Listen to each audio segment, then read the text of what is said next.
Je comprends pourquoi vous ne pouvez pas prêcher le fondement des apôtres. Parce que tout ce que vous faites là n'a rien à voir avec le fondement des apôtres. Absolument rien à voir. Dites-moi quelque chose que ces pasteurs ont fait qui soit ce que la Bible dit. Donnez-moi un exemple. Allez, regardez les faux pasteurs que vous défendez là. Les faux pasteurs pour lesquels que vous m'insultez là. Dites-moi quelque chose qu'ils ont fait qui soit ce que la Bible demande, ce que Jésus-Christ demande. Parlez-moi un peu. Ils réunissent chaque dimanche matin. Dans quelle Bible? Les disciples ne réunissaient pas le dimanche matin. Pas du tout.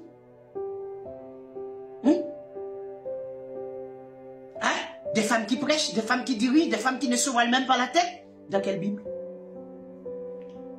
Depuis quand, à l'église de Jésus-Christ, on acceptait des femmes hollywoodiennes? Parce que nous avons des disciples de Jésus-Christ, non pas des femmes hollywoodiennes.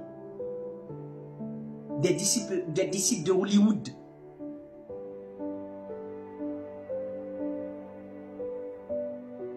Comment vous imaginez? Les apôtres étaient pauvres, les églises étaient pauvres.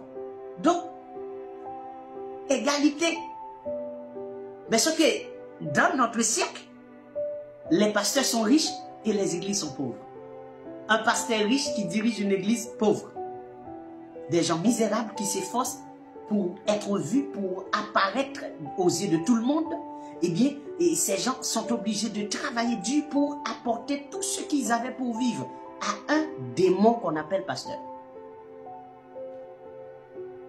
Vous allez me mépriser, c'est normal parce que je vais pas vous demander de soutenir mon ministère. Parce que je n'ai pas besoin de vous. Vous vouliez que je vous demande de soutenir mon ministère. Et bien aimés frères et sœurs, et soutenir mon ministère. Il faut soutenir mon ministère. Il faut apporter. Hein? Il n'y a pas des ennemis cachés. Je ne vous connais pas.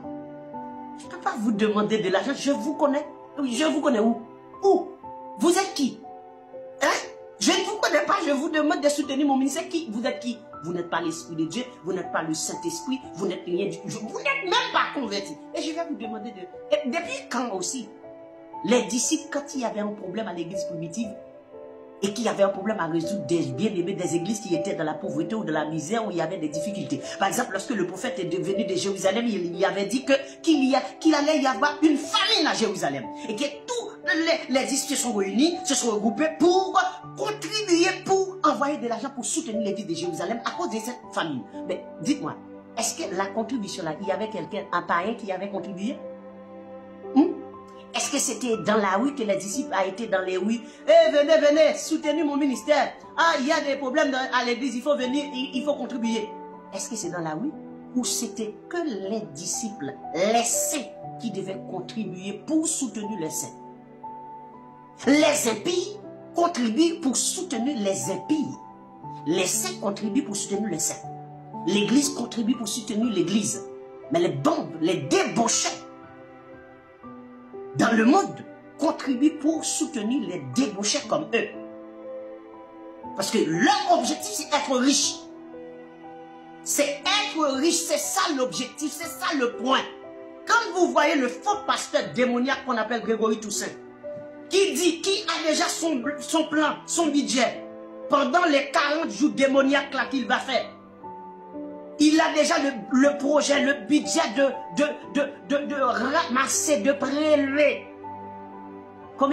C'était combien? 10 millions ou 40 millions? 40 millions, je ne me rappelle pas du somme parce que j'ai vu ça. Il avait déjà une somme.